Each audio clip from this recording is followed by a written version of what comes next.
Hello, everybody. My name's Alan Treadgold. I'm the founding partner of Candezent Advisory, which, as lots of you will know now, is a global network of professional advisors that work with a range of retail and brand owners around the world of retail.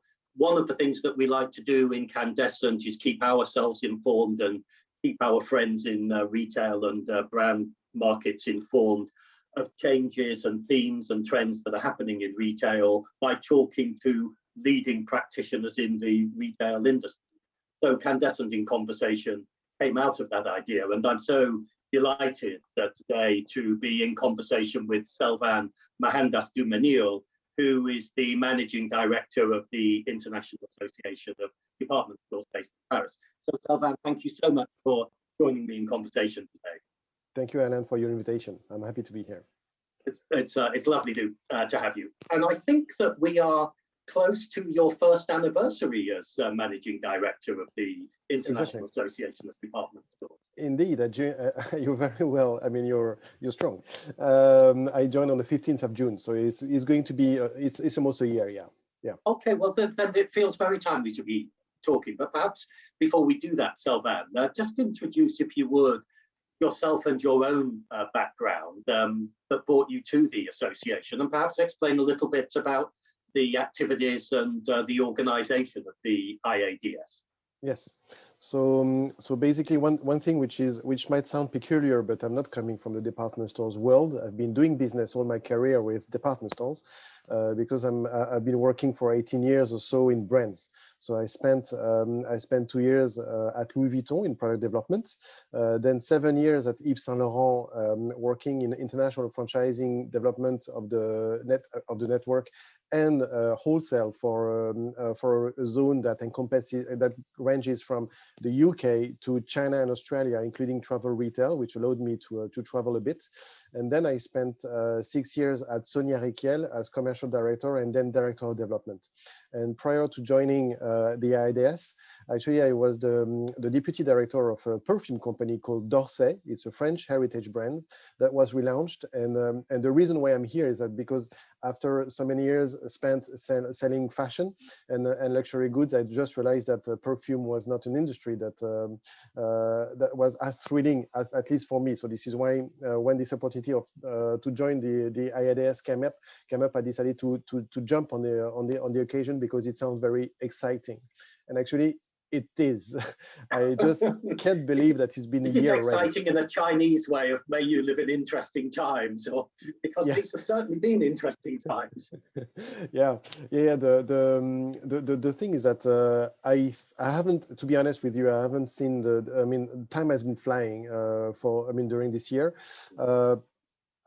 What is funny is that when I received the call about the International Association of Department Store, my first reaction was, who?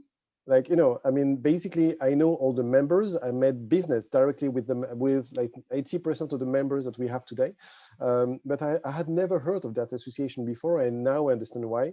Because, it's been thought and designed since the beginning to be, let's say, a think tank, an exclusive club for department stores. The IADS was founded in 1928 by a coalition of Harrods, Printemps, NK, Inno, Magasin du Nord, who is still a member as of today, and another one that I always forget, and please accept my apologies for that. And the goal was at the time in 1928 Europe was looking at the US, seeing that theories in economic management and economics were developing fast and getting into a scientific method, and the goal was to apply those methods to management and modernize the family businesses that were at the time the department stores. So this is how we started. I think in 1929 they were quite happy to have these tools at disposal to think together, and at least I can make a parallel with today, because basically I joined in the middle of the mayhem, let's say, and I understand the necessity of being able to coordinate the information, diffuse ideas, make sure that we exchange good practices and methods of working. So as of today, we currently have 3.5 big ranges of activity. The 0.5 is because we're going to launch one activity soon. I'm going to talk to you about just now. But the first range is diffusing and co-creating ideas, working methods, and just making sure that we're all on the same page. So that goes through a series of meetings at the CEO level. Used to be 1 to 2 times a year. Now it's every quarter. And we make sure that we also invite people from the industry or not to broaden the perspective and also to bring some interesting ideas. So for instance, in October, we had the CEOs of Showfields and Neighborhood Goods in the US. In January, we had the CEO of Carrefour France to talk about customer management. In April, we had the principal from Bain Company, the consulting company, to give a perspective on the future of department stores. And in July, we will have the CEO of Fnac Darty to talk about digital transformation. In terms of meetings, we also organize merchandising meetings every month with the collaboration of Nelly Rodi, which is an intelligence agency. The goal is to, at the buyer and chief buyer level, to exchange about new brands, what's hot, what's new, and just make sure that we exchange ideas and the perspective on the category. Same thing here, we invite brands as well, because it's the only moment, and being a commercial and having spent so many days and nights in the showroom, I do appreciate that. It's the only moment when a brand and buyers can basically have a talk together, but without anyone having to buy or to sell something, which I think is a very rich moment. So for the sports category, we had Aigle, which is a French heritage brand. For women's fashion, we had Balmain. For accessories and shoes, we had MCM, which is a German accessories company, and we're talking with other brands for men's fashion, for cosmetics, and so on. And the last part of the meeting category is what we call the cross-functional meetings. It's an attempt to. It's actually the goal is to help destroying the silos that all department stores do have. So the goal is to address a complex topic that has been. It's a question that I asked to the CEOs during the General Assembly, saying, okay, what prevents you from sleeping at night? And they gave me questions. Now I don't sleep either, and we try to have those meetings addressing such topics. So for instance, we had in January a meeting about space productivity, and we invited the SBM, Société des Bains de Mer in Monaco, who manages hotels and casinos there. We had a meeting about inventing new sources of revenue, where we invited Showfields again, because they have a very interesting approach on the business. And in today's time, we're going to have a meeting on making the department store's name a brand and a desirable one. And we're inviting Liga Nova, which is a branding agency based in Germany. So that's for the first set of activities. The second set is benchmarking, data mining, and sharing KPIs. So we have the sales index, which is only for members. It just gives them a trend. We also have another internal tool, which is the business data monitor, helping them to have KPIs and measure their recovery, because the goal is to compare on a monthly basis what happened in 2019, 2020, and next 21 and 22. We also released the first international department stores monitor, the IADS 100, which is tracking 100 names within the industry, just to give visibility, and this is accessible for everybody.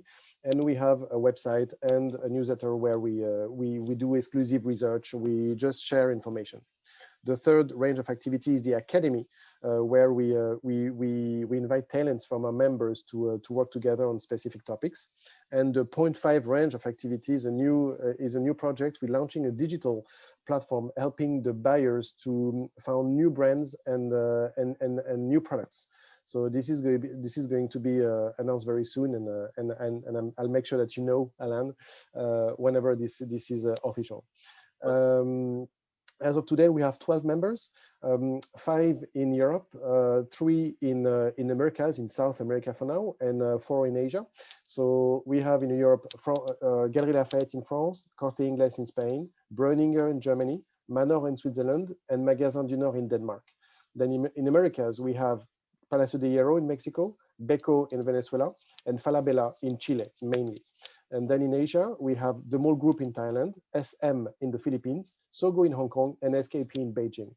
And one thing that one of the richness of that is basically they have different positioning, they have different product offerings, and they even have different business models. Because, for instance, at Sogo, it's 95% concession, whereas in Europe, in Breuninger, it's almost the same proportion, but for wholesale, own purchase.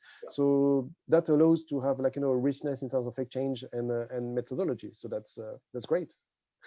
It's fantastic. So much activity, and I'll look forward enormously to hearing more about the 0.5 part of your portfolio as that starts to develop as well.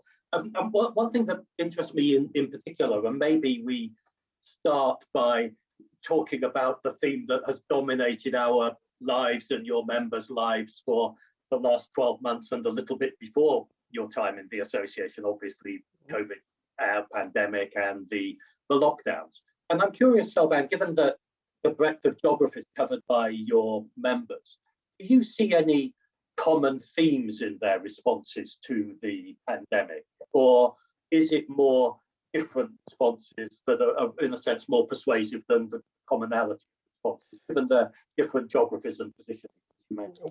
When I arrived, we decided to make a collection of the actions that were made by our members during the first lockdown.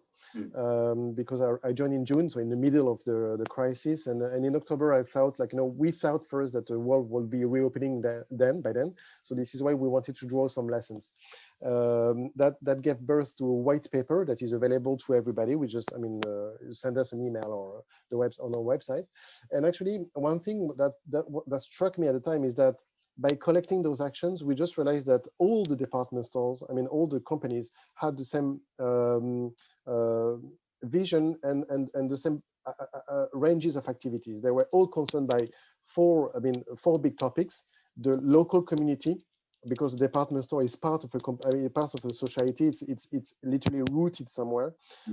Taking care of customers, of course, but also taking care of sales and staff and sales associate, and also taking care of suppliers. And that translated into very concrete actions. And across the board, we could find examples within every member of such actions. For instance, when it came to community and being part of a broader group of human beings, both Corte Inglés and Palacio de Hierro, for instance, were very strong into leading providing support to health workers, local authorities. But for instance, Corte Inglés decided to rent a hotel and provide it for the doctors and nurses for the biggest field hospital that was open in Madrid.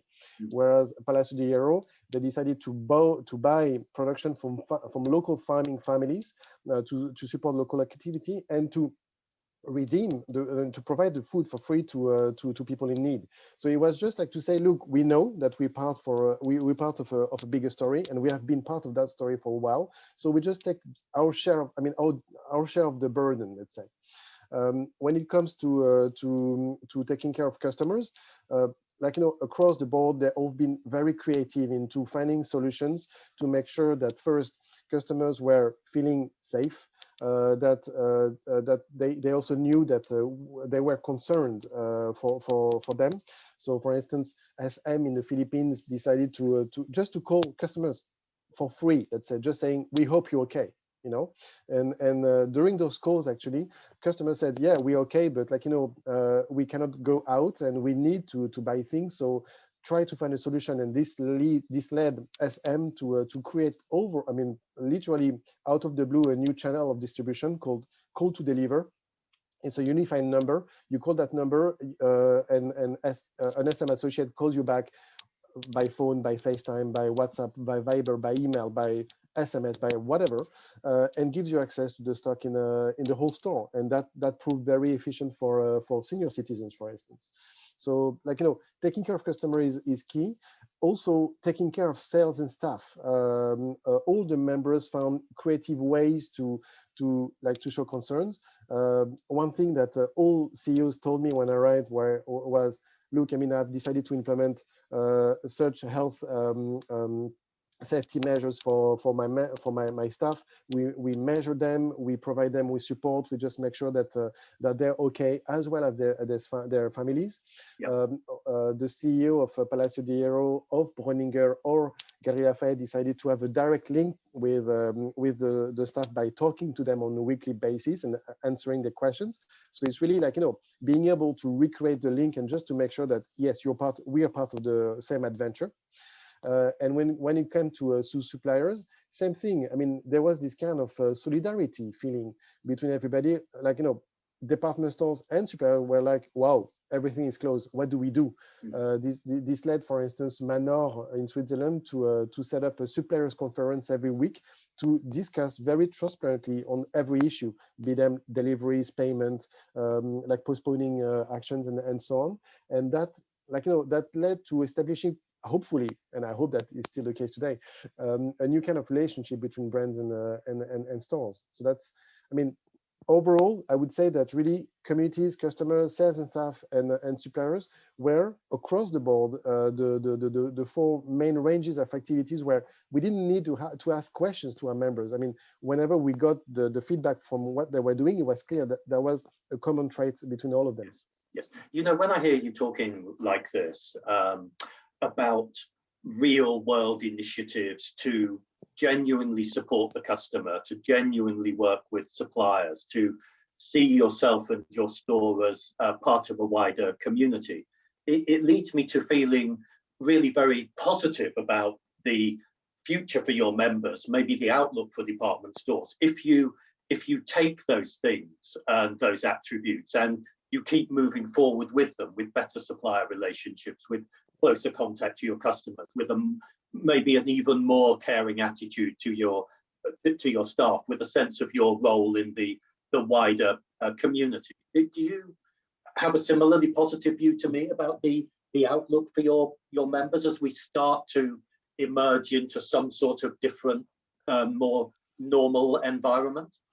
Look, I mean, on a personal basis, I don't know about you, Alan, but I'm happy that the world is slowly reopening, even though we're not out of like, you know, the whole pandemic issue is still there, and I don't want to cry victory too early, but still, I'm happy to see, like, you know, we see the bars reopening in Paris and people gathering in terraces again, which means that basically remote working, Zoom aperos, aperitif by Zoom, and buying online is part of our existence, but cannot be 100% of our lives, because we are not basically virtual beings, right? And that's why, on a personal basis, I do think that yes, department stores, they do, although they're not perfect and they know it now, they do have something for us for the future, and the role of the association is just to make sure that, like, you know, they're aware and they work together on finding the right solutions. I would say the positive outcome of the current situation is that now they have to move, whereas until 2019 they knew they could be moving, but, like, you know, why, like, you know, yeah, maybe next year, because this year that's okay, we have the tourists, we have the business is thriving, so yeah, we need to invest, but, like, you know, one of these days. Now things are like clear, they need to move, and I would say that all the members are clearly very much involved into moving, and fast, and that's pretty impressive. Like, you know, in Venezuela, Beko didn't have e-commerce operation until September. They launched it in September. They had to close like the others, like in March, and within the pace of 6 months, they literally opened from scratch e-commerce platform, and like, you know, Manor reorganizing, opening a marketplace, Galeries Lafayette developing its own app for like, you know, live streaming shopping and so on. Like, all of these show that all of the members are quite resilient, fast, and adaptive. And it has been sort of thrilling to see how quickly a lot of retailers have been able to respond to the need for change when there is that burning platform to make change very quickly. Yeah. And just, Selvane, picking apart some of the themes that you were talking about there. Of course, from a UK perspective, a lot of the headlines of department stores over the last 12 months have been really very bad news. We've had Debenhams disappearing from the high street completely. We've had John Lewis enormously reorganizing their organization, closing stores that hadn't been opened really many years at all as they migrated into online. So where does that leave you with your view of the role of the physical store in this rather changed world that we find ourselves in? With what regards the UK situation and from a broader perspective, the first thing that I'd like to tell you is the whole situation led us, I mean, it was not really providing anything new. Let's say that the sick got sicker and the weak got weaker due to a very, very peculiar situation. During the first lockdown series, I mean, the first series of lockdown in the world, on average, our members had to close 19% of the annual opening time, which is quite huge. That led, like, you know, for auto department stores, like, you know, the bankruptcy of JC Penney in the US, Lord and Taylor, Onuma, Neiman Marcus and Galleria Kaufhof that went into bankruptcy process, but then went out. And we all thought at the time that it would be just a sprint. Okay, we just need to go through it and then we'll be okay. Second, third, fourth wave, according to the countries, everybody understood that no, it wouldn't be a sprint, it's a marathon. Like, you know, for instance, Magasin du Nord and Breuninger, our members knew that they will have to close on the 17th of December. They were given a 2 hours notice, okay? And they were closed for 126 days. Right, Galeries Lafayette, they had to close 30% of their stores in February that were representing 70% of the business and 100% of the stores in March until the 19th of May. So, like, you know, all of this means that, yes, whenever you were not in a good shape before, that couldn't help. And that's also what explains, for instance, as you mentioned, Debenhams. That explains also that Printemps is decided to downsize its network and reorganize and so on. I will tend to think that we are probably coming back to a healthier model where it's not about, like, you know, the size, especially the size of the network, but it's more the efficiency of the model.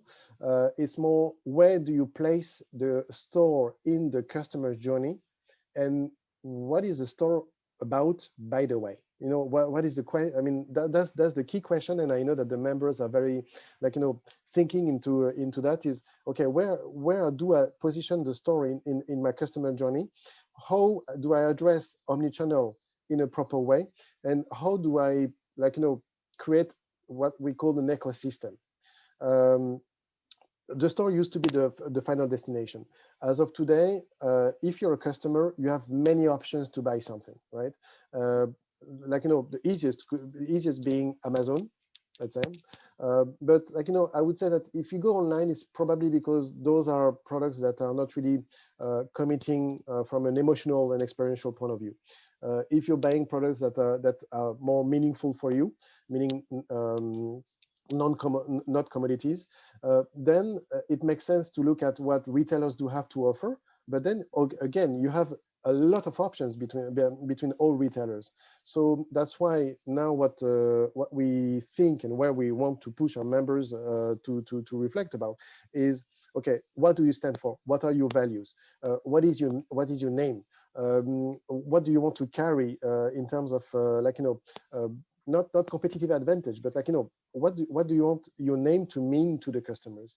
And this means that you know what you want to say, you know your audience, so you know who you're addressing, and once you've done that, then the goal is to make sure that your ecosystem, being offline, online, through apps and so on, is efficient enough to make the customer journey frictionless, meaning that you can be captured by the website, you can be captured by the app, you can decide to go to the store or not, you can decide to go to the store to return a product and choose something else. That's not anymore a question of, like, having the biggest network of stores. It's more the question of, like, having the most efficient ecosystem and just making sure that everything works in the best way possible. I'm really glad to hear you exploring these themes and articulating this view of retail as an ecosystem where the physical store is just one component of the ecosystem. Because I see on the bookshelves behind me the book that sounds like terrible self-publicity that I wrote with one of my fellow Candezent members, Jonathan Reynolds, who you know well at the Yeah. Institute of Retail Management at Oxford University Business School. And one of the themes that we were exploring in that thinking was the notion of retail as a omni-channel, multi-channel business was really not very helpful, because you're still thinking in channels, and far better to think about retail as an ecosystem where the customer is at the center of an ecosystem, and then allow the customer to engage with your brand in whatever components make most sense to them for that particular purchase at that particular point in time. Yeah, I mean, I have two comments to make on that. Within brands, and that's valid for all the brands, until March 2020, e-commerce was a location within the network, meaning that, like, we said, okay, so give me the monthly sales of my network. New York is doing that, and then the second store is is e-commerce, and then the third is Champs-Élysées or whatever. That's valid for all the brands, meaning that e-commerce was seen just as another point of sale. March 2020, everything changed, and everybody understood that, okay, e-commerce is not a channel. I mean, it's just the possibility to make sure that the product is available to everybody, to anyone in any way possible. And I'd like to make one comparison with, it's an idea, it's not mine, it's from Benedict Evans, that you know, who is an analyst and whose newsletter is absolutely thrilling every Tuesday night. He said, well, no one thinks, hey, what about moving from point A to point B by taking, for instance, a diesel engine, Everybody says, no, I'm going to see mom taking a car, okay?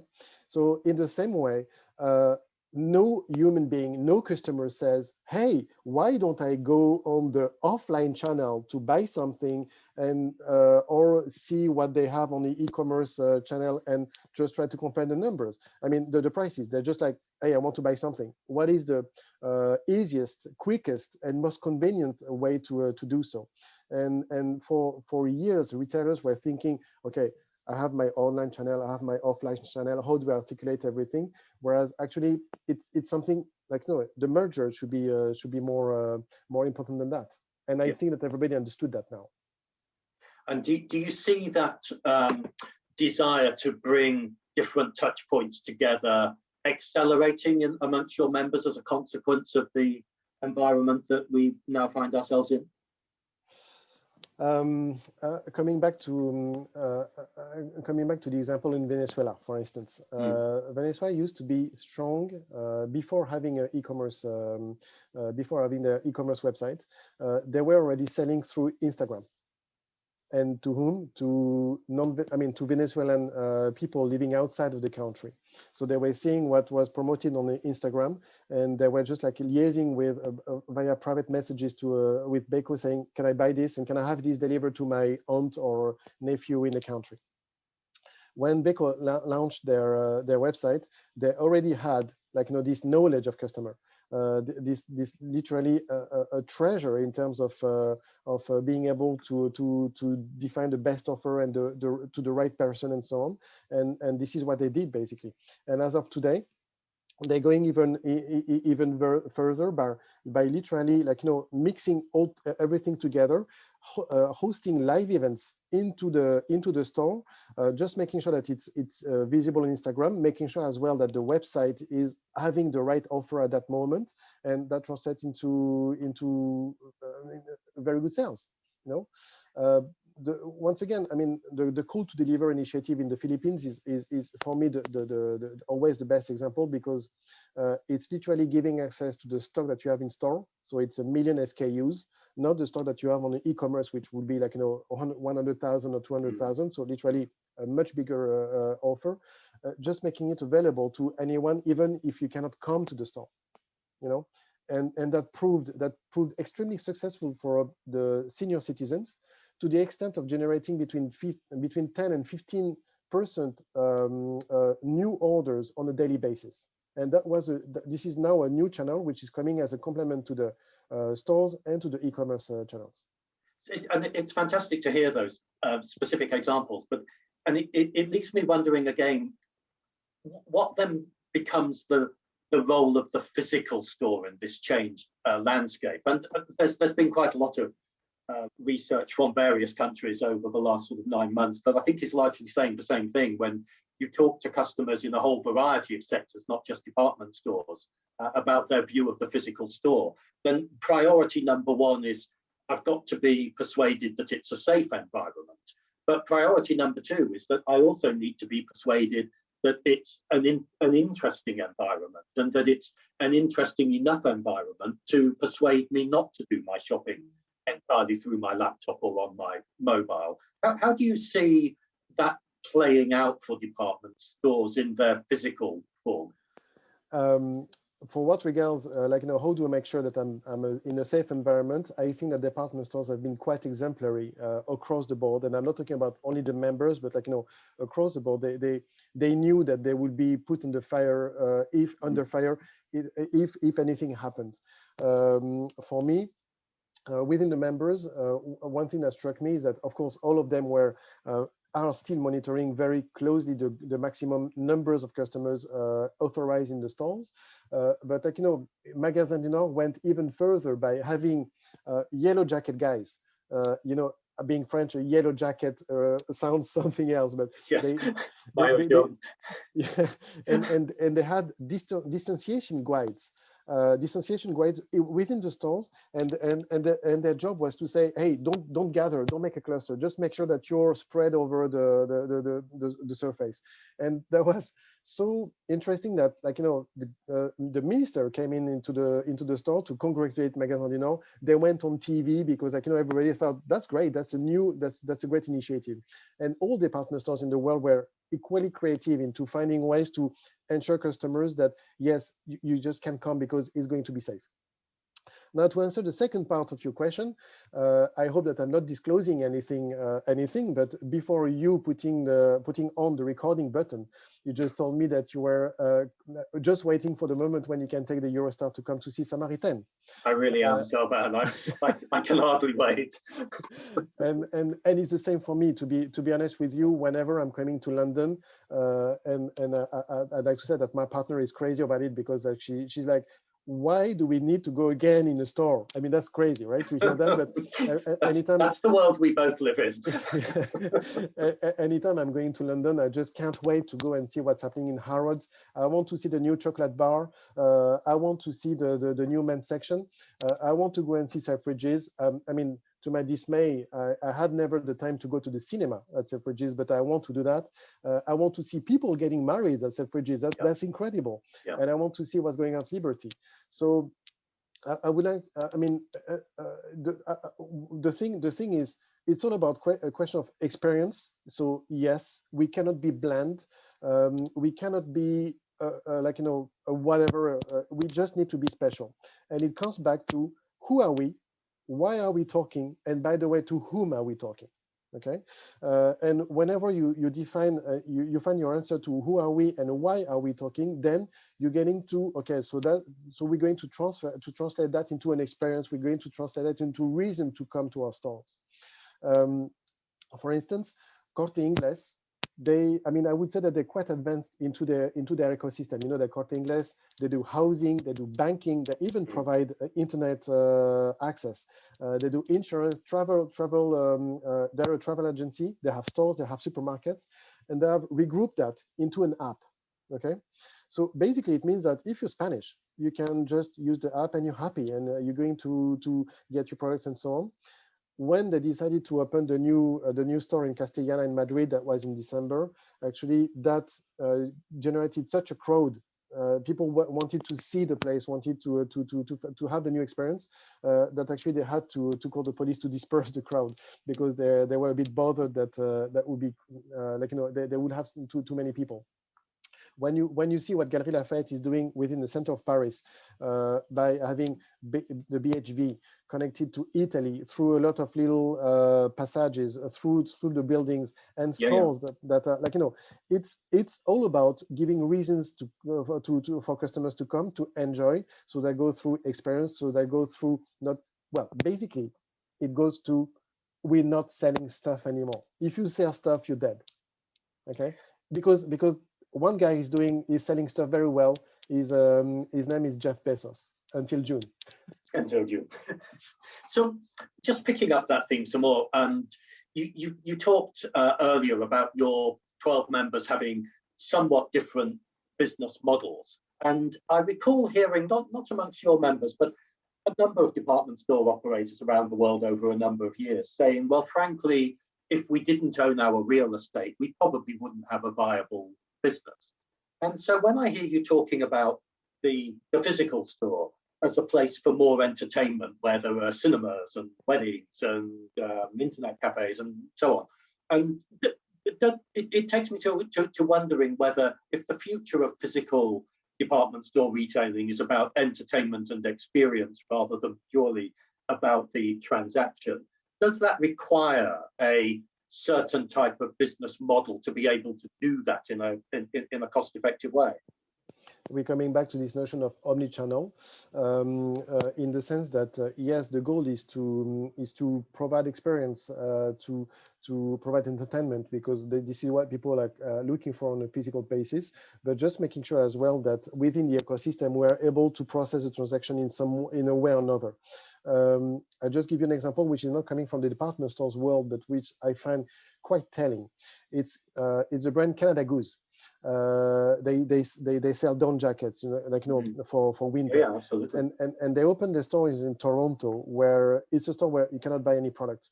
You literally go in, and they have recreated the conditions of the North Pole. So basically it's minus 40 degrees Celsius, and they just give you a down jacket. You use it for 15 minutes, and you feel like, wow, I'm still warm. Whereas there is those big screens of the North Pole. They put you a lot of wind, and they put you in extreme cold.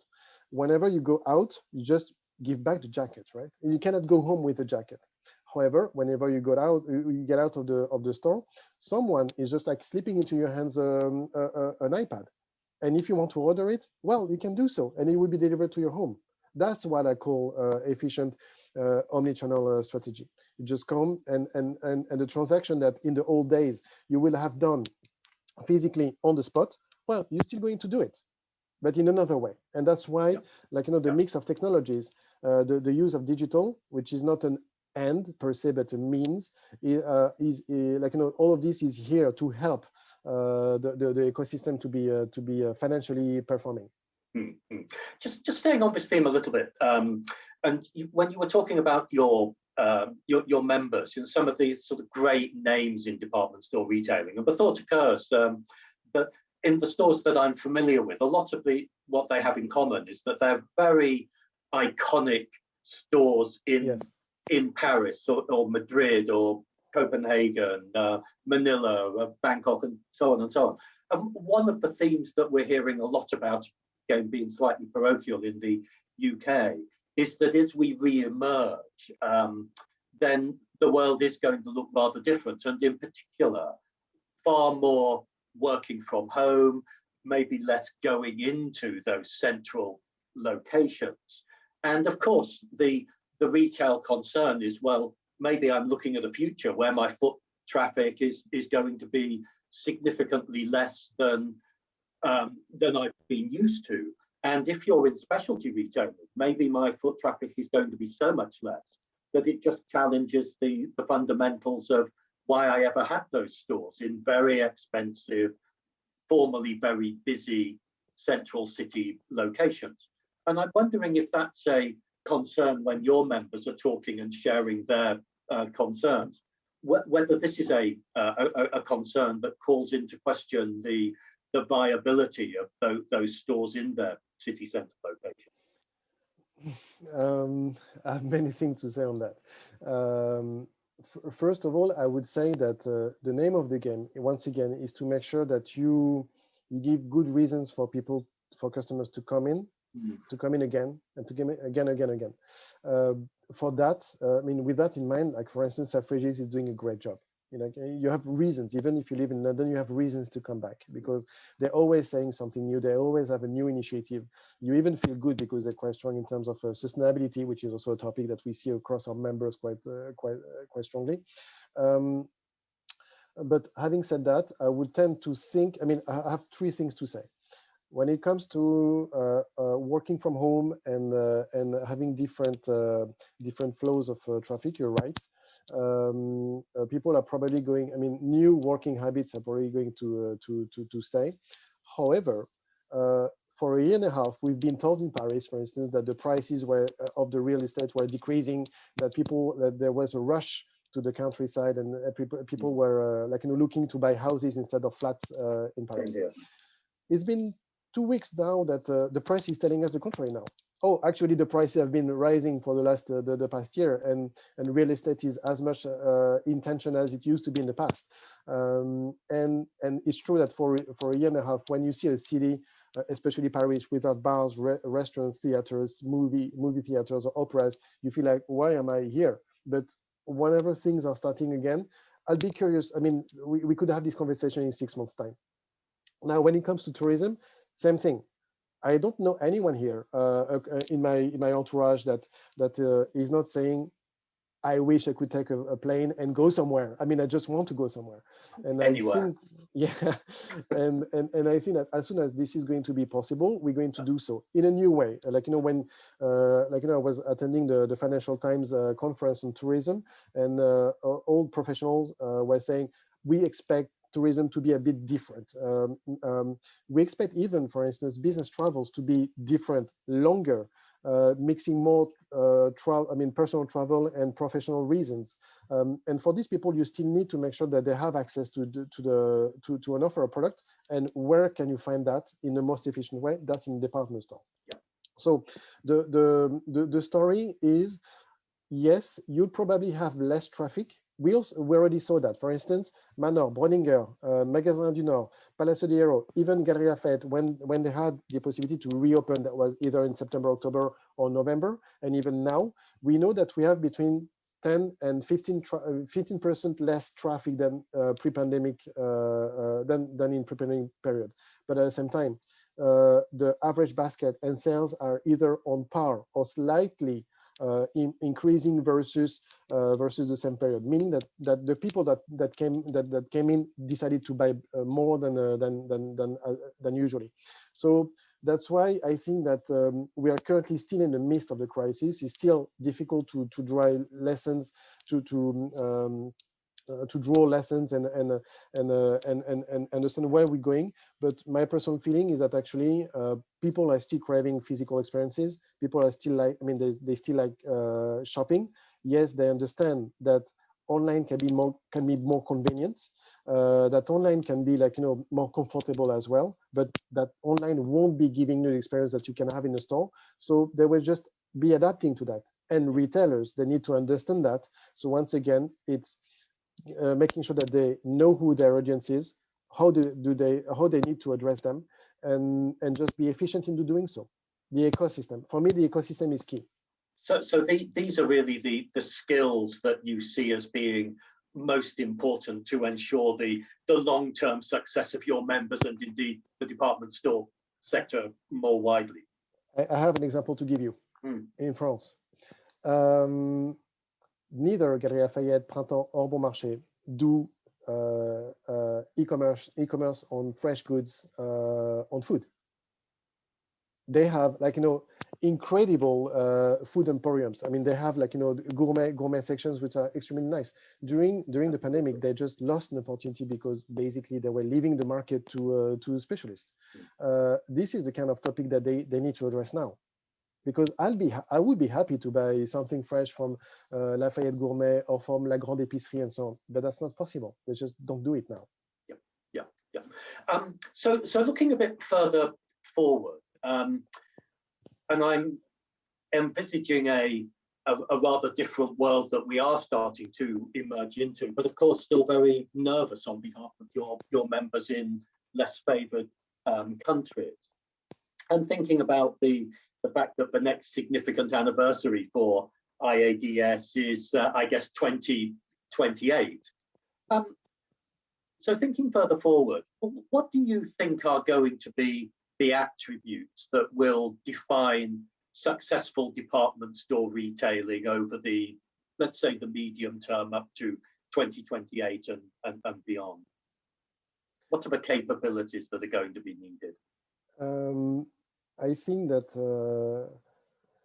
the most successful ones will be the ones that consider digital and broad and on a broader basis tech as once again a mean and not an end.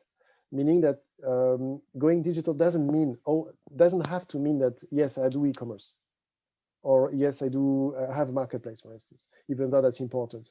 I think that now most e-commerce, most department stores company that I know still operate on in the same way that they used to do in the previous decades, and now they need to take this opportunity to transform themselves deeply and just make sure that tech is helping them to work in a different manner and earn a few points of productivity. Because, like, prices, they're going to stay what they are. Customers' expectations in terms of low prices or right value prices they're going to stay the same way. Margins are not going to explode. And e-commerce and omnichannel is costly. So in order to survive and to make sure the more that you sell, the less money you make. Exactly. So in order to make sure that you keep on being productive, it's also being able to use tech in a new way to optimize your structure and to make sure that you're just going into the 21st century. The pandemic was, for most of the members, a good way to understand that, oh yeah, it's possible to work differently. It's possible. Yeah. I mean, we can do so. It's not ideal, but we can do so. And for instance, for more concrete examples, as of now in Falabella, they use artificial intelligence to manage careers and to on an HR portal, the employees have access to a bot which is AI powered to answer their questions.